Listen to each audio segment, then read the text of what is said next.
লা ইলাহা ইল্লাল্লাহ মুহাম্মাদুর রাসূলুল্লাহ। তো আসলে মাটি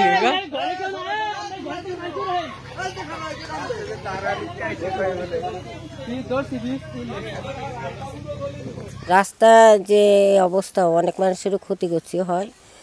আর এই নদী ভাঙ্গা না কমালে তো এই রাস্তাটা থাকবে না, আমাদের বাড়িঘরও থাকতেছে না বুঝছেন। আগে নদী ভাঙ্গাটা যদি একটু ঠিক করতো তারপর সে আমাদের বাড়িঘরও থাকতেছে না, মানে ঘরও আমাদের চলে যাবে না পেরা ভয়তে সবাই মাল জিনিস ভাই করে দিচ্ছে, আমরা আরেক ঘরে যা উঠছি। ভেঙে যাওয়ার মতন বুঝছেন, চার আছে জায়গা আর ঘর ভাঙতে আর চার আছে জায়গা, ঘর তো ভেঙে যেতে পারে 2-1 দিনের মধ্যেই। এখন কালকে অনেক কান্নাকাটি করছি, মাল জিনিস বার করছি মানুষ নিয়ে। নদী যেভাবে ভাঙল ধরছে তাতে ঘরটাও থাকবে না, আর মানুষজন তো হাঁটতেই পারতেছে না, অনেক দেখলি ভয়ঙ্কর যেভাবে ভাঙল ধরছে। বান্ডেল থাকলে প্রতি সেনমানিতে টাকা বাঁচবে। বিকাশ সেনমানি বান্ডেল কিনে জিতুন প্রতি লেনদেনে। সে এক সাইড ফাইটে গেছে প্রথম, পরে আন্টিকে ডাকতে সে বাই কাছাকাছি ভাঙে গিয়েছে, পরে মাল জিনিস সবাই আমরা বাইর করে এখানে নিয়ে এসেছি।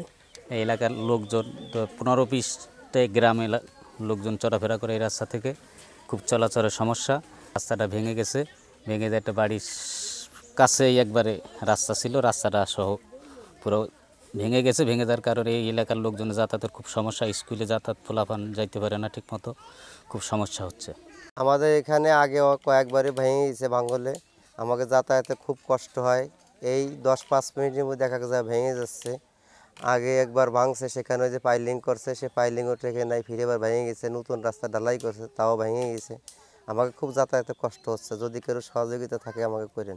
এখানে যাতায়াত সমস্যা হইতেছে, আসা যাওয়া, বাচ্চাদের স্কুলে নিয়ে যাওয়া, তারপর মনে করেন যে বাজারে আসা যাওয়া, মানে প্রতিনিয়ত তো যাওয়া লাগে আসা লাগে, এই সমস্যা হচ্ছে।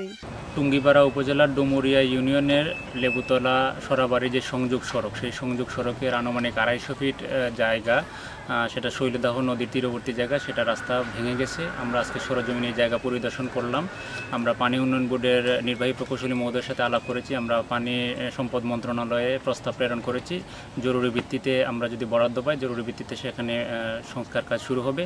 আর নদী ভাঙনের ফলে যে পরিবারটি ক্ষতিগ্রস্ত হয়েছে, সেই পরিবারটিকে পুনর্বাসন করার জন্য আমরা আগামীকাল থেকে ওনার নিজস্ব জায়গায় উপজেলা প্রশাসনের পক্ষ থেকে একটি ঘর নির্মাণ করে দেবো ইনশাল্লাহ।